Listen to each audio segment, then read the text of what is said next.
I love coffee, I love tea. I love the jive and it loves me. Coffee and tea and the jive and me. A cup, a cup, a cup, a cup, a cup.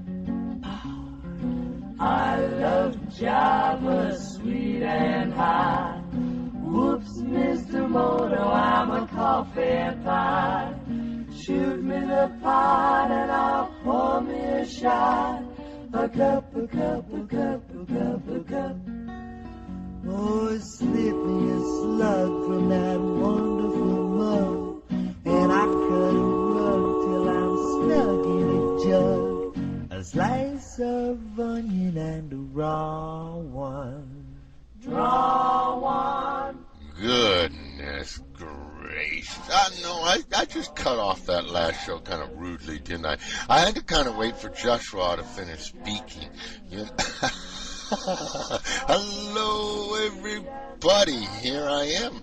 My name is Tom, and you're listening to QueerPublicRadio.com and GayTalkRadio.org. It's our Humpday coffee show that comes on every Wednesday at noon Eastern Time, 9 a.m. Pacific Time. Oh, goodness gracious. And many, many other times at rebroadcast, we made some big changes, but we'll tell you about that in a little bit. You can call in. It's a live talk show. You are welcome to call into the show live at 301-TALK-GAY. That phone number again is 301-TALK-GAY. You can chat with me over on QueerPublicRadio.com. I'm in the chat room on QueerPublicRadio.com. Head on over there. You do need an account in order to chat with me, but you do not need an account to view the chat. Now, if you want to type in the room, you have to have an account on Queer Public Radio, and those are free. It only takes you a couple minutes to sign up. Yep, it's all pretty quick and painless. So head on over to QueerPublicRadio.com. You can chat with me in there, or if you prefer, you can call live, or you can text message us, and we'll tell you all that stuff in a minute. Let's hear the end of this song.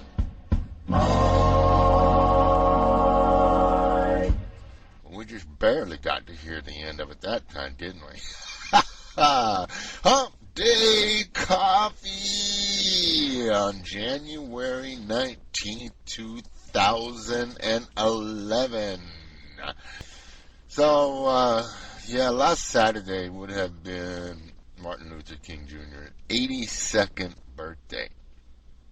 And, of course, his confidant and advisor, Bayard Rustin, an openly gay black man, would have been 99 years of age if he were still with us in this day and time.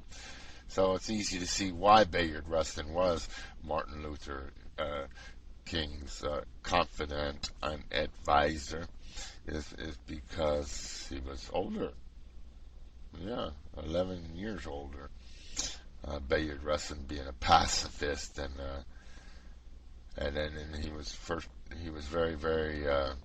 Some people say that if it wasn't for Bayard Rustin, Martin Luther wouldn't have been what he did and would have made the changes that he more than likely would have ended up forming the Black Panthers type of organization instead of being the civil rights leader and who knows, he might have ended up a martyr anyway. But I took a bit and piece that I did a special little piece with his "I Have a Dream" speech, that was Bayard Rustin was basically the person that was responsible for the March on Washington that culminated with the "I Have a Dream" speech there at the Lincoln Memorial there in front of the reflecting pool, the same place where Bishop Gene Robinson gave his pre-inauguration events prayer for Obama. When Obama was having the first night of the festivities there, the day before, or was it the weekend before? Jeez, I'm thinking it was the day before, because I think he was inaugurated on a Tuesday. I'm thinking on the Monday evening was when they had this event. You know, when they had the microphone mess up, and when HBO got into all that hoopla because HBO had bought up all the rights, but they didn't air Bishop Gene Robinson, even though they had all the musicians and the bands and all those people, and Obama, of course, when he spoke, and everyone else who spoke, was all on the HBO special. But Bishop Gene Robinson wasn't.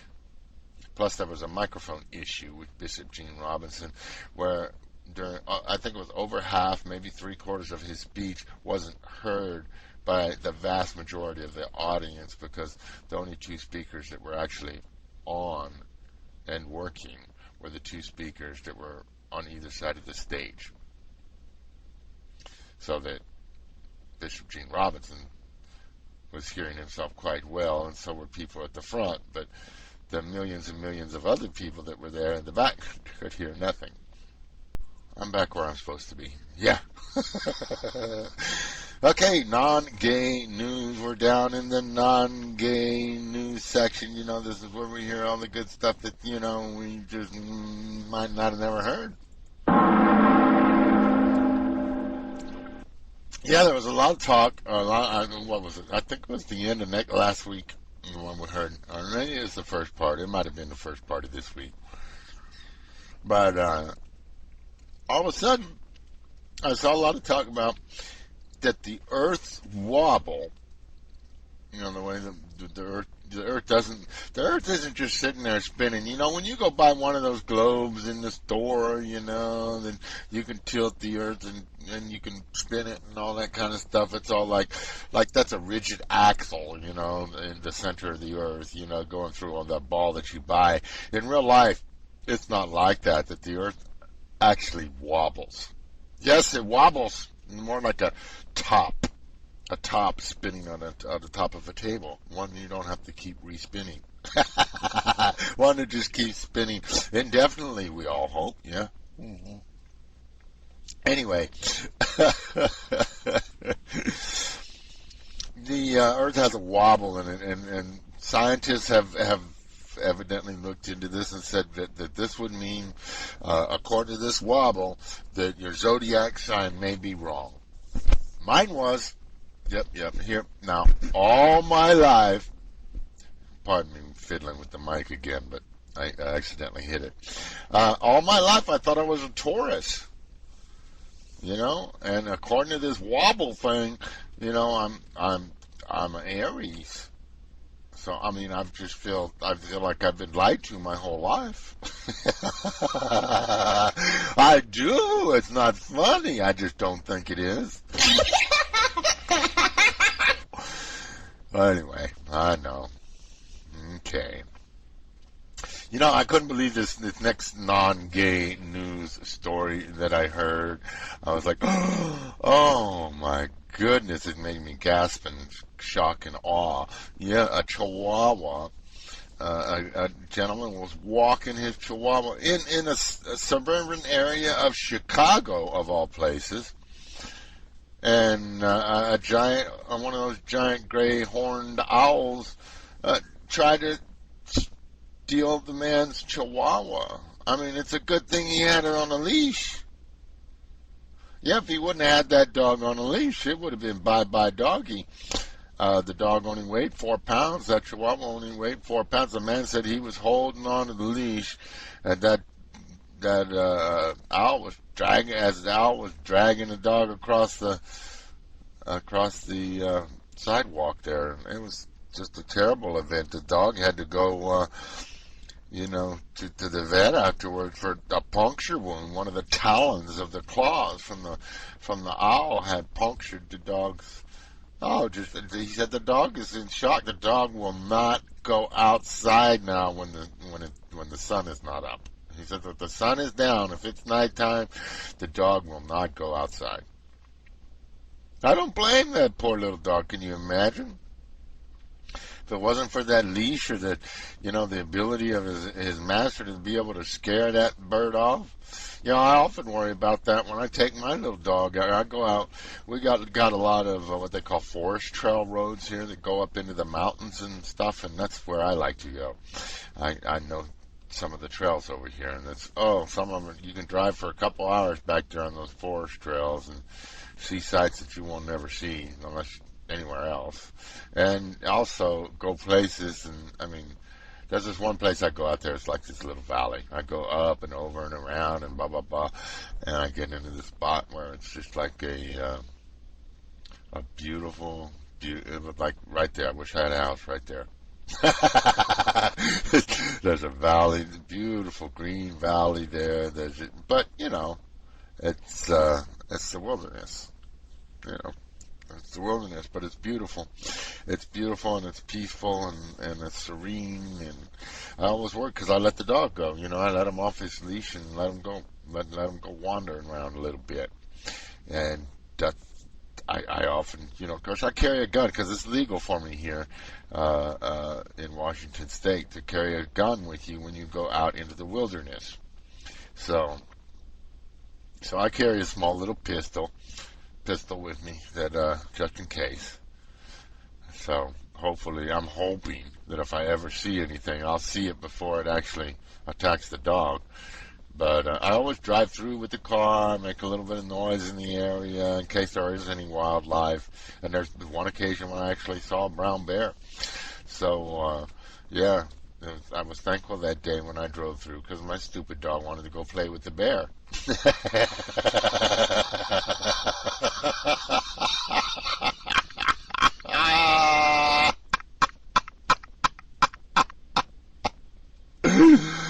Oh, like, no. We were still in the car. I was doing the drive-thru and making noise to scare away animals. And I was thinking, oh, my goodness, there's a bear, you know. It wasn't a huge bear, but, you know, about 4 foot or so, I think, when it stood up. Because it heard the car, and it turned, tucked tail, and it was out of there. That bear did not hang around. Not at all. No. So I was glad, because if it would have been the dog and I coming strolling down the road, there would have been a whole different issue. The bear, because the dog always walks ahead of me a little ways, and he wouldn't have. I doubt he would have listened to me, and he probably would have got himself killed. That bear probably would have knocked him for a loop. Yeah, poor dog. And that poor Chihuahua, I just wow. I've heard of stories like that where those little dogs have just been carried off by birds, you know. Yeah. And it's wintertime, and these birds are hungry, and they're having a harder time finding food, you know. Yeah. It's that time of year, so you better be careful walking around if you got a little, you know, that's a good thing. My guy probably weighs 35 pounds, maybe 40 now. He's been on a diet, you know, now he weighs more.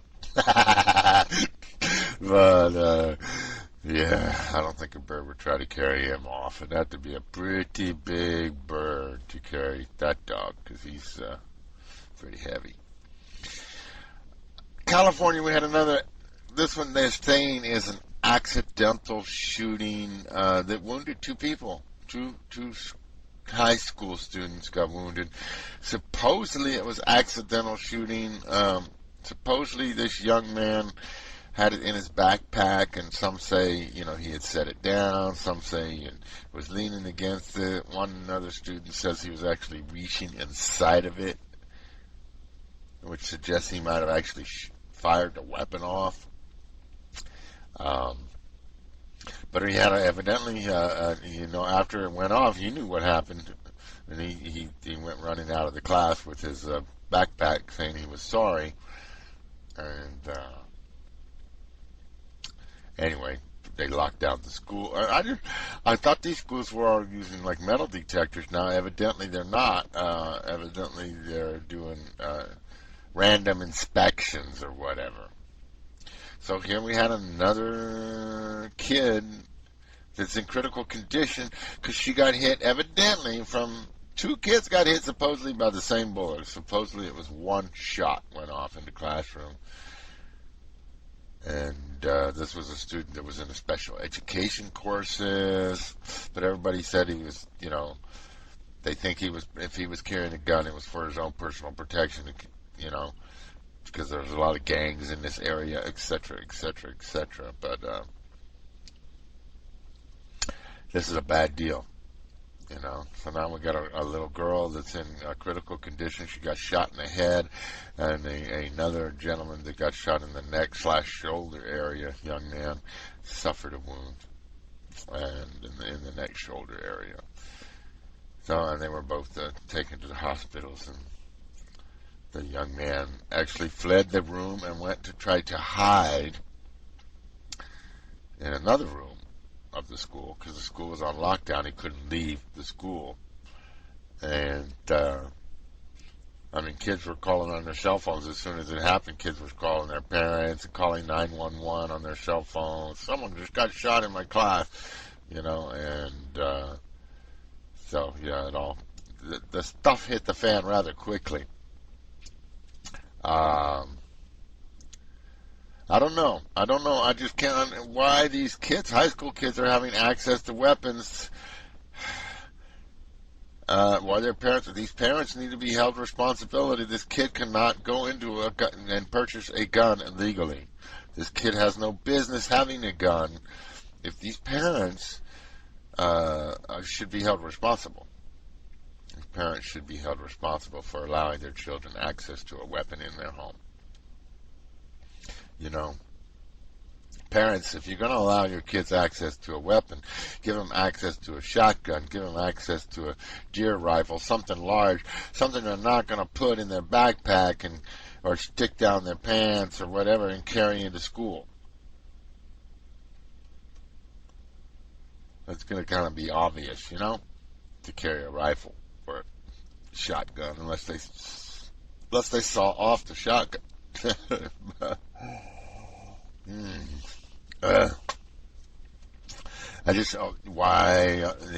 That's wrong. Why are we still getting guns in schools, people? And here's some more wrong-headedness that's going on in our world. You know, one of the gentlemen on Twitter that I converse with occasionally over there, you know, has just been saying that we're going to see more and more nutcases, you know, going off the deep end and doing crazy things. You know, here's Martin Luther King the other day, and right here, just across the other side of the mountains from me, over in Spokane, Washington, right just within feet, 10, 15, 20 feet of where the Martin Luther King parade was going to be, there was a pipe bomb that was discovered. And evidently it was set off by police. They had a robot. One of those robots, the bomb robot that went and set the bomb off. But it had a cell phone attached to it as an ignition device. It had projectiles like, BBs and nails and rocks and all this kind of stuff, and it was a shaped charge, so it would all those items in there, those projectiles, would have been projected towards the people walking by. And obviously this was a race motivated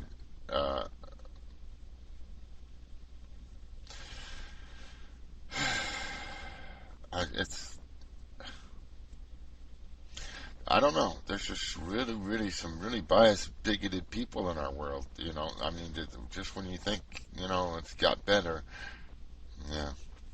There's a $20,000 reward out for any information leading to this. For anyone who has any video or film of maybe the person put in that backpack there.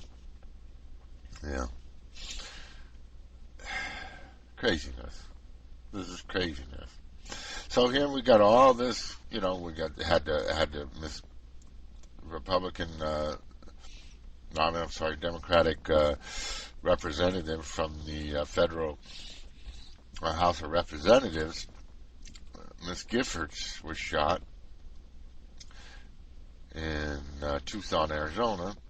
And then we have down in California, a kid getting shot supposedly accidentally, which I'm starting to have personal doubts about that one. And then we hear about the pipe bomb over here in Spokane. And now in New Jersey, in Camden, New Jersey, we heard a little story about deep budget cuts. They're really hurting there in Camden, New Jersey. They have had to lay off 335 people that work for the city, that's about 1/6 of its total employees, their total workforce for the city. 1/6 of the workforce for the city is being laid off in Camden. 82 of them were police officers. About an equal number or more were firemen. And they asked, the city leaders asked people that are in the higher positions in the fire department and in the police department and in the city works departments and whatnot, the people that were in the higher positions, who are the fat cat payroll guys and girls, to take concessions on their payroll, to take a cut in their payroll in order to save jobs, in order to give the community. Now that community doesn't have the fire protection that it needs. It doesn't have the police protection that it needs. It even made a statement in the article that before this, there was approximately one police officer for every 200 and some odd citizens, and now there's going to be one police officer for almost 380 or something like that. It went from like 205 or 210 or something like that to 380. So almost double the number of citizens that each police officer will be responsible for. Yeah, scary stuff there. But the mayor, who I would think would be one of the fat cats, but I don't know the whole story on this, it didn't say anything about whether she's willing to take concessions or not. But she's insisting that the guys and gals that are getting the big salaries are refusing to make any concessions on their salaries, and therefore all these people had to be fired. Because, here we go again. It wasn't so long ago, folks, when we heard the story, and I know we've all maybe many of us have actually seen this in real life, where one person is getting beat up, there's a fight, and everyone's standing around watching. I remember I've been in a couple fights in my life. Of course, I was the one being attacked in both occasions, and I was the one that won in both occasions. So I guess it's a different scenario. But people were just standing around. People were actually egging me on. When I had this guy on the ground, it was like he knew he had lost at this point. He couldn't move. I could have smashed his face. I could have pummeled his face into the ground at that point. And people were telling me to. And I stopped. I stopped and let the guy up. He knew he lost. There wasn't any more pummeling that needed to be going on. But the people standing there encircling us, fighting, were telling me to, beat his face in, hit him, blah, blah, blah, blah, keep me going. They didn't want me to stop. And, of course, I stopped. Because I'm not about fight. To me, it's all about self-defense. I have never, ever in my life instigated a fight. I have only defended myself. For people who want to start fights, if you're not in high school anymore, and you tell somebody, "Oh, I'll kick your ass," you have a high school mentality. If that's how you solve things, you have a high school mentality. Yeah, because that's not a solution. That's not a solution. A physical fight is not a solution. That is child mentality. Yeah. So grow up and smell the coffee. If you think you're going to kick someone's butt every time that you get mad or every time you get upset, if you're going to kick someone, and even the worst ones are the ones that'll go grab weapons. They'll go grab a weapon because they know the guy is 10 times their size, and they know they're going to get their ass kicked. So they'll be a dirty fighter. They'll be the kind of person that goes and grabs a weapon to go attack a defenseless person, because they're not going to lose no matter what, even if they got to resort to dirty fighting or cheating. That's the kind of person they are. That in life, that's their general mentality is, I'm going to win, no matter what. And if it comes down to that, then you've kind of lost the whole message. Yeah, if that's what your mindset is, and you can't change that, and especially if you're an elderly person, and you have a mindset like that, you really missed the boat somewhere. You are, definitely a few eggs short of a whole dozen. Yeah. The man, primed, ready. Wow. The machine, cold, hard. Solo Sex. The revolutionary one-man workout unit. So compact you can hold it in one hand. Dynamic tension with variable resistance. Self-lubricating sturdy rubber restraints for years of use. Solo Sex. One man, one machine, 1 minute. Optional butterfly attachment sold separately. Solo Sex. You gotta hand it to us. It works.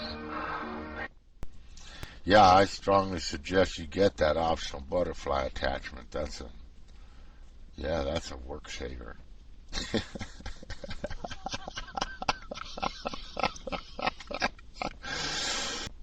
It was on the occasion of Ernie's 80th birthday. And in honor of the occasion, he married a 20-year-old girl. And he rang me up the very next day and he said to me, Soph, I have just married myself a 20-year-old girl. What do you think of that? And I said to him, Ernie, when I am 80 years old, I shall marry myself a 20-year-old boy. And let me tell you something, Ernie. 20 goes into 80. A hell of a lot more than 80 goes into 20.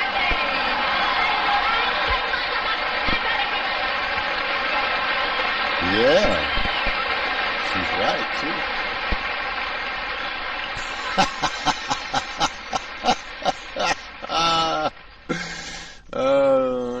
Don't worry about it, Chewy. Yeah, my brother just came knocking on the window there for a minute. Anyway, so what do we got over here on Gay Blog Headlines in the hand-picked articles? Oops, I see something that's not supposed to be there. I got to fix. Anyway, in Washington, D.C., ever since they passed the gay marriage legislation in Washington, D.C., that Harry Jackson or whatever, that black preacher, and he got in a lot of trouble at first, because he put up a notice to repeal or something, or filed, and blah blah blah blah. And then it turned out he wasn't even a legal registered voter. He actually lived in Maryland, owned a home in Maryland, and he wasn't registered or legally allowed to vote even within Washington D.C. So he definitely could not bring any kind of legislation up regarding that. And it turns out the address that he used wasn't even his. No, he was staying at a friend's condo or something like that when he was in Washington, D.C. So it wasn't his property. He didn't own any property in Washington, D.C., so he didn't have the legal right. Yeah. So anyway, so that got thrown out. So then he decided to take it to, these amazing how much money, because I guarantee you, I'm a poor man. I do all this stuff on Queer Public Radio, Gay Talk Radio, on a shoestring out of my own pocket for the most part. Get a little bit of help now and then, but nothing, to scream and yell and salute and hoopla about. But anyway, not that we don't appreciate every little penny that people help us with, but yeah, it's been a lot more coming out of my pocket than has come into it. Yeah, it's not a profitable thing. So anyone out there that thinks we're making money at this, you're wrong. So anyway, Harry Jackson and all his cronies over there, that really gets me. It just really gets me. It's one thing when it's a white millionaire preacher, that's screaming and yelling about gay marriage and the abominations that we all are. But it's a whole other thing when an African American millionaire preacher is doing the same thing. Because it's hypocrisy on both levels, but the gentleman that happens to be African American, I think, is just about twice as much, if not 4 times as much of a hypocrite, because of the fact that he was once oppressed. The white property owners and rich people of this world have always been the privileged in society. And continue to be to this day. The African Americans in society, regardless of how much money they had, often didn't make any difference, that they were not privileged in society. And In this day, it's evidently no longer like that they can be a member of the good old boys club as long as they forget that they were once an oppressed group themselves.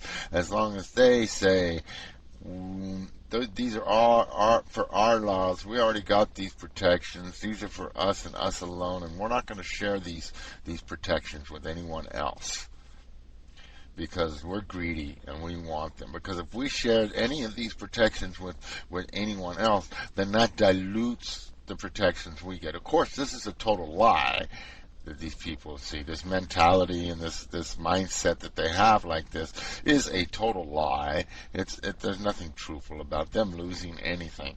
They will still have the same. But it's kind of like when I did the special on the homosexuals and the Holocaust, and I got a message in email shortly thereafter from a Jewish man stating that how dare me compare the suffering of homosexuals to the suffering of Jews. And I sent him back a letter stating I'm not making any comparison. I'm just wanting acknowledgement that the homosexuals suffered. I'm not saying anyone suffered more than anyone else, and the fact that this particular Jewish gentleman obviously felt that when it came to the Holocaust, the Jews were the only one that deserved any sympathy, that no one else deserved any sympathy, even if they were members of an oppressed group, even if they were had members of their group being killed and murdered under Hitler's reign, even if they did die in gas chambers, etc., etc. Yeah, it's no, only their suffering, only the Jewish suffering has any weight, and anyone, no one should talk about anything else as far as that gentleman was concerned. And I told him, number one, I'm not comparing, but since you bring it up, I said, at the time, I'm thinking Jews were, a good chunk, maybe 20% of the population or whatever, and according to bigots such as yourself, the LGBT community in the world is like 2% or whatever, so that would mean there would have been 10 times as many Jewish people in that population. So if you figure out the numbers that way, that the Jewish population was 10 times greater than the LGBT population in that area in that time, then it kind of puts a whole other spin on it than when you try to say, 50,000 versus, a million. Sure, granted, no matter how you put the numbers, the Jews suffered more. No one is denying that. All we're saying is that you recognize the fact that other people suffered already also. The fact that people want to own the suffering, that people, it's here we go with this greed thing again. The greed isn't always about just money, people. Greed and selfishness, self-righteousness, self-empowerment, all this stuff is all boiled up in greed. Yeah, kind of like when I spoke not too long ago about when the people stand around and do nothing when they're in that New Jersey town, where the people they up at the top that are making so much money, they won't take any less money to help out their fellow members, and even the police officers, and the firemen, even police officers and firemen are like brotherhoods. They would lay down their lives for each other, but they won't give up their paychecks. People, what's wrong with that picture? See, it's the same thing that's wrong with this type of thing here, right here. When we have people that get into a position of power, a position where they think, they have some kind of birthright or something all of a sudden. That they were born to have this, and that's the way it's supposed to be. And it's, do you see where this greed thing isn't always just about money, people? No. And when you add the fact that it's religious, I'm sorry, here's a black man shaking a Bible at me, telling me I'm an abomination. When I'm sitting there looking at that black man going, well, in that book you're shaking at me in your hand there, it says you're supposed to be a slave. But you can sit there and shake that book at me and tell me what it says when that book says you're supposed to be a slave? Are you stupid or what?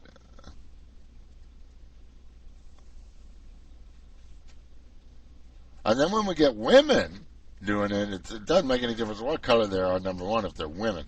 But when they get women that happen to be African American, well, that's just, a double. Then we get a double whammy again.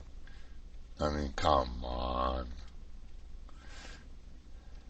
It just amazes me. It really does. That these people can scream and yell so much about the stuff that was I know, and or worse, not so long ago, that was happening to them.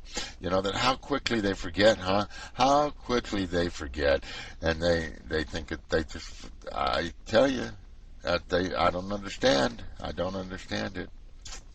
On a positive note, over in Missoula, Montana, they had a big rally to stop anti-gay bullying in schools. I mean, man, I had to dig for some positive news. I'm getting so tired of hearing all the depressing stuff all the time, and we need to dig for some positive stuff. I tell you, I'm just going to start rambling more and stop talking so much negative stuff. It's starting to get me all depressed. But dozens of people in Missoula gathered in Caras Park Monday evening, this previous Monday, to take stand against anti-bullying. What better day? What better day? The celebration of Martin Luther King Day. What that day was. Yeah. I think that's pretty awesome. Yeah. Yeah, because it was on that same day when they had I believe it was in Chicago, when they had well, they've been proclaimed as a hate group. I forget what the IFI or something like that. There's a group of black preachers protesting marriage equality in Illinois this last Monday. So it was nice to hear that we had in Montana, of all places, an anti-bullying rally. I thought that was way cool. Way cool. We need more of those. And just the day, when was it? Yesterday or day before, the new LGBT, quote unquote, hospital visitation rights have gone into effect. Remember when Obama said the federal government was going to, make the rules that any hospital that receives aid from the federal government will have to abide by these visitation rights and blah, blah, blah for LGBT people, et cetera, et cetera, et cetera. Yeah. Yep, this was, there was a story about a couple lesbian couples that sued to make, that kind of, I think, were incidental in making this happen. And this was, they were on vacation in Florida. We talked about this story way back when. They were on vacation, and one of them, I believe, had an aneurysm and died in a Miami hospital. Even though they had all the paperwork, they were from California, I believe it was, and they were actually legally married, and they actually had all the power of attorneys, medical power of attorneys, and all this, the last will and testament, everything.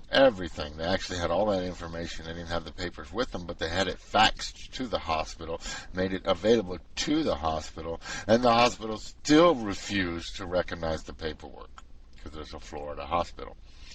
And I'm sorry, yeah, they were from Washington State. That's right. And her partner passed on with, I believe, without her or the children ever getting to see her before she passed away. Even after all this, is over a couple of days, I believe it happened. Because she had all the papers sent and everything else. I'm thinking 48 hours or something like that before her partner passed away, without her ever being able to hold her hand or see her, or the kids even see her. So anyway, now there's these new regulations are in place, and we'll see. We'll see. How much? Who wants to make a bet? I'll bet you a quarter. Who wants to make a bet that these LGBT hospital visitation rules even when they are abused and not respected, who wants to make a bet that no hospital ever gets dragged over the coals for this? I'll take it one step. That no hospital will lose their Medicare funding ever over these rules. How much? 25 cents. I got a quarter laying on it. Anyone want to bet me a quarter? I'll bet you a quarter that no hospital will ever lose Medicare funding over these new LGBT hospital visitation rules and guidelines that are now in effect, quote unquote. Because then, for a perfect example, why do I say that? Someone might be asking. I say that because of the simple fact that it's been over a year since the Matthew Shepard / James Byrd Hate Crime Act has become federal law, and it has never been enforced as well. See, they put these kind of things on the books because it's like icing on the cake. It's like, but if the cake's like a week old underneath the icing, the cake's a week old underneath the icing. It doesn't make any difference that you put icing on it. It's kind of like this thing with don't ask, don't tell. A lot of people think, oh boy, everything's all good now. I'm telling you people, it is not all good. The don't ask, don't tell, number one, could be dragged out forever. Number two, even if it does go through, that's all that you got. You have the ability now to join the military, open and be open when they finish implementing it. Not right now, you do not. When they finish implementing it, you can be out in the military. Well, there's no promise as to when that date is going to be, number one. Number two, that now stop and think, okay, now we can have gays in the military. But that doesn't mean your gay spouse that you might be legally married to according to your state law will receive notification if you're killed in combat. And that doesn't mean your gay spouse is going to receive any retirement benefits or survivor benefits or anything like that if you are because the federal government does not recognize gay marriages. So the military doesn't have to recognize any of that. Your gay spouse isn't going to get any the free military medical care that they would if you were heterosexual. This the whole thing with don't ask, don't tell people is not. It's not about equality. It's about a very refined, small, tiny little narrow view saying we're going to allow open homosexuals in the military if and when we get done implementing this. I mean, sure, I'm not saying it won't open the doors and windows to these other things, but I'm saying in the beginning it's not going to. This is going to be a piecemeal kind of thing, folks. There's going to be a lot of disappointed people because when don't ask, okay, we got it done. Don't ask, don't tell, it done. Oh, we don't get that. We don't get this, and we don't get that. We don't get this, and we don't get that, and you don't get this. There's going to be a huge, long list of things that you just assumed the military was going to give you when they took don't ask, don't tell away. No. That's all they're doing, people, is taking away don't ask, don't tell. You can be openly gay and join the military. That does not say they're going to recognize your relationships or give you any benefits related to that relationship. Not going to recognize your spouse as your spouse. Not going to recognize, if you don't have, if you have a child, that some states when if you have if two lesbians have a child, that's maybe one of them was a natural born mother, and that's the only person listed as a parent on the birth certificate. Yeah. So if the other one is the other mother, quote unquote, that's not listed on the birth certificate, is in the military, then that child has no benefits as well.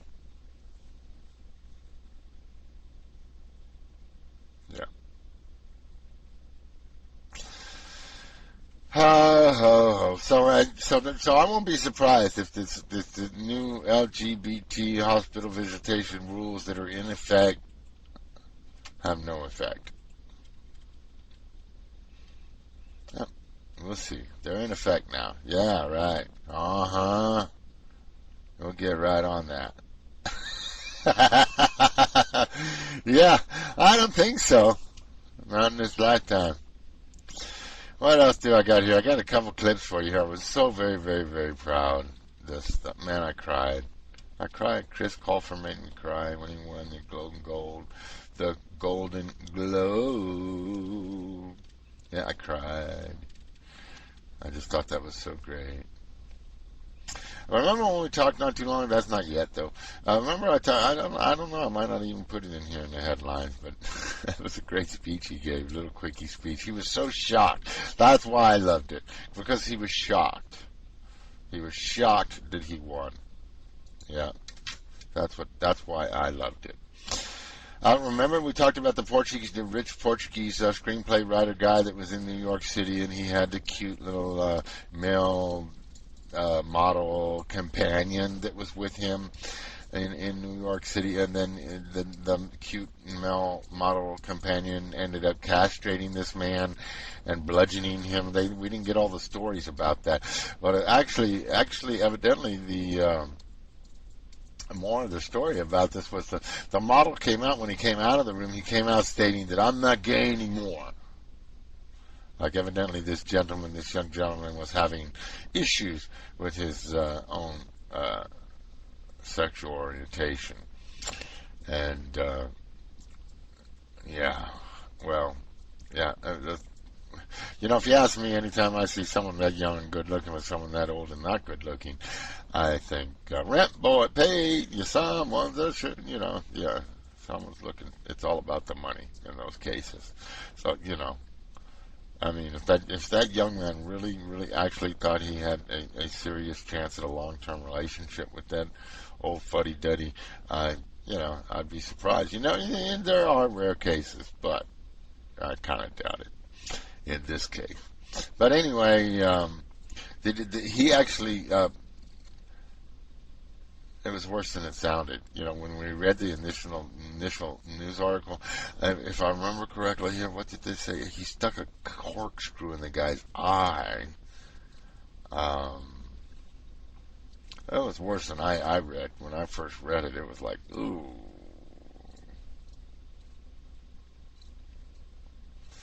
But that's what he said.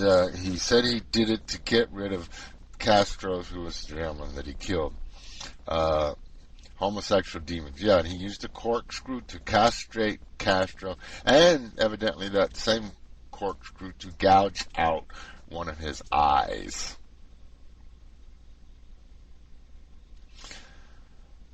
Here we go again, huh? Yeah. Wow. That's what happens. You mess with these young guys with all this testosterone. That's when we get back to the people making threats about, I'm going to kick your ass. Yeah, those kind of people. These are the people that have a little bit, probably more testosterone than they need. Anyway, so the young man is now in Bellevue Hospital in the psychiatric ward where he is in protective custody. And he's actually evidently tried to kill himself, too, because he's been treated for slashes to his wrist.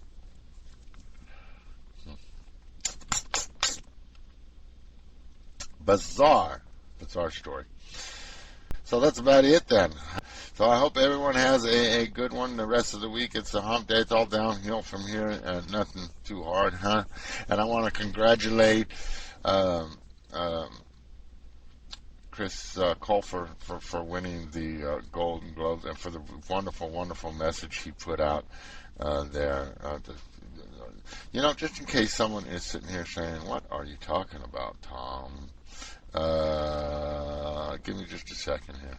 I'll let you hear, because I got a real short clip of it that actually is airing on the station as well frequently. But let's throw it out here, because I think it's important that everybody hear this short little clip I put together that puts it out there for you, huh? And the Golden Globe goes to Chris Colfer. I think I just dropped my heart in between Natalie Portman and Julianne Moore, so if anyone sees that, please give it back to me. I can't believe this. Thank you so much, Hollywood Foreign Press. I have to thank Ryan Murphy for basically being my fairy godfather.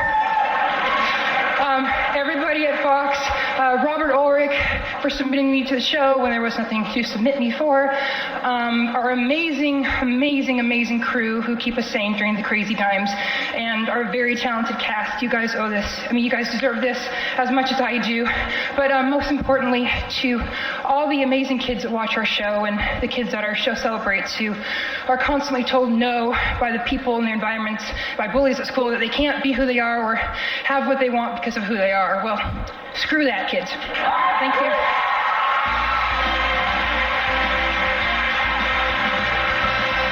Yeah, screw that, kids. Yeah, you tell him, Kurt. Kurt's name he goes by on Glee. Yeah, that was Chris Colfer that plays Kurt on Glee. Yeah, the gay guy. He was a gay guy in real life, too. Oh, how coincidental. Alrighty, folks, you have yourself a wonderful week. We'll see you back here on Saturday. Yes, we will. Until then, please remember that we're all one human family and that we need to love our brothers and sisters. That is so very important.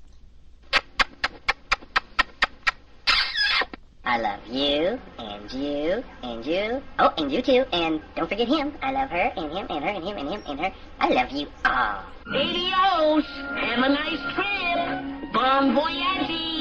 Farewell to thee.